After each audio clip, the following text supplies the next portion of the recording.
दोस्तों, आज का इम्पॉर्टेंट वर्ड है ऑडली। ऑडली का क्या मतलब है? आइए सीखते हैं आज की इस छोटी सी वीडियो में। ऑडली मीन्स अजीब अंदाज से या अजीब तरह से।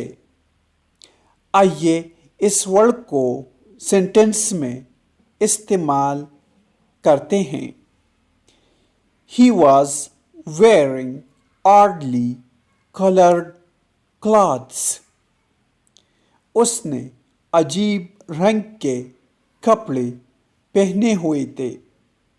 The name sounded oddly familiar. नाम अजीब सा मानूस लग रहा था। व्यूअर्स, चैनल को सब्सक्राइब करें और वीडियो को लाइक और शेयर ज़रूर करें। Thanks for watching.